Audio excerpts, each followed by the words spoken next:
Mari kita berdoa. Damai sejahtera Allah yang melampaui segala akal akan memelihara hati dan pikiranmu dalam Kristus Yesus. Amin. Shalom, selamat pagi Bapak, Ibu, Saudara yang dikasihi oleh Tuhan. Renungan firman Tuhan di pagi hari ini terambil dari Injil Matius, pasalnya yang ketiga, ayatnya yang ke-13 sampai dengan yang ke-17. Injil Matius pasal 3 ayatnya yang ke-13 sampai dengan yang ke-17. Di bawah satu perikop Yesus dibaptis Yohanes. Demikianlah firman Tuhan.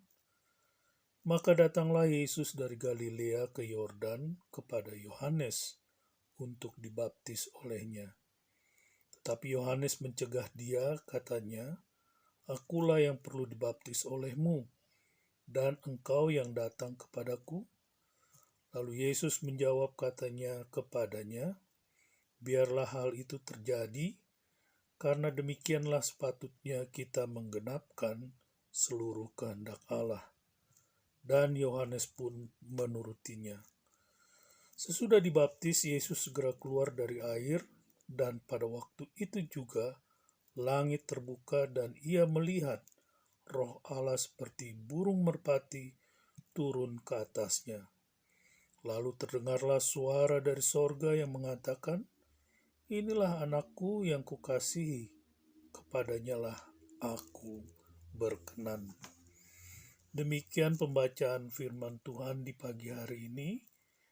Bapak, Ibu, Saudara yang dikasihi oleh Tuhan, Yohanes Pembaptis adalah seorang nabi yang mempersiapkan jalan bagi kedatangan Mesias. Di dalam perikop ini Matius menceritakan tentang Yesus yang datang kepada Yohanes untuk dibaptis. Yohanes tahu bahwa Yesus adalah Mesias yang telah datang itu. Itulah sebabnya Yohanes enggan untuk membaptis Yesus. Matius mencatat, maka datanglah Yesus dari Galilea ke Yordan kepada Yohanes untuk dibaptis olehnya. Tetapi Yohanes mencegah dia, katanya, "Akulah yang perlu dibaptis olehmu, dan engkau yang datang kepadaku?" Tetapi Yesus tidak dibaptis dengan air untuk pertobatan, seperti orang-orang yang dibaptis oleh Yohanes sebelumnya. Yesus dibaptis untuk menggenapi segala kebenaran atau kehendak Allah. Yesus berkata, biarlah hal itu terjadi, karena demikianlah sepatutnya kita menggenapkan seluruh kehendak Allah. Dan Yohanes pun menurutinya. Nah, Bapak, Ibu, Saudara yang dikasihi oleh Tuhan, kedatangan Yesus ke dunia untuk melayani adalah salah satunya juga Yesus harus mematuhi semua hukum yang telah Allah berikan kepada Israel, yaitu tuntutan di dalam hukum Taurat. Termasuk di dalamnya adalah pembaptisan yang dilakukan oleh Yohanes. Artinya, Yesus harus menaati rencana dan tujuan penyelamatan Allah secara menyeluruh. Ribuan tahun sebelum pelayanan Kristus di dunia, Allah Bapa memanggil Israel keluar dari Mesir dan memberi Israel hukumnya untuk menunjukkan kepada mereka jalan yang menuju kehidupan. Nah, pada saat Yesus dibaptis ada peristiwa penting yang terjadi, yaitu Matius mencatat adanya langit yang terbuka. Kemudian Roh Tuhan turun ke atas Yesus berupa burung merpati, dan terdengar suara dari sorga, "Inilah anakku yang kukasihi, kepadanyalah aku berkenan." Nah, Bapak, Ibu, Saudara yang dikasihi oleh Tuhan, hal ini menegaskan identitas Yesus sebagai anak Allah. Dengan demikian, Melalui uraian di atas, maka kita bisa mengambil kesimpulannya. Yang pertama adalah Matius ingin membawa pengertian kepada pembacanya tentang hubungan Yohanes Pembaptis dan juga dengan Yesus.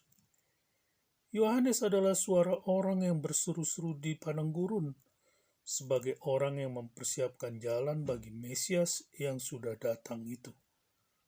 Kesimpulan yang kedua, baptisan Yesus menghubungkan kemanusiaan Yesus dengan umat manusia. Meskipun Yesus tanpa dosa, dia mengambil rupa seorang manusia dan mengidentifikasikan dirinya melalui pengalaman manusia. Ini bahkan termasuk pengalamannya dibaptis, sebuah praktik yang nantinya akan dia perintahkan kepada semua pengikutnya di dalam Matius 28 ayat 18 sampai dengan yang ke-20. Selamat beraktivitas, Tuhan memberkati. Bapa, terima kasih. Kami belajar lagi di pagi hari ini melalui kebenaran firman-Mu. Terima kasih ya Tuhan, berkatilah Bapak Ibu Saudara yang mendengarkan renungan firman Tuhan di pagi hari ini. Di dalam aktivitas mereka di sepanjang hari ini, Tuhan memberkati mereka. Di dalam nama Tuhan Yesus kami berdoa. Saudara-saudara, arahkanlah hatimu kepada Tuhan dan terimalah berkat Tuhan. Tuhan memberkati engkau dan melindungi engkau. Tuhan menyinari engkau dengan wajah-Nya dan memberi engkau kasih karunia. Tuhan menghadapkan wajah-Nya kepadamu dan memberi engkau damai sejahtera. Amin. Shalom.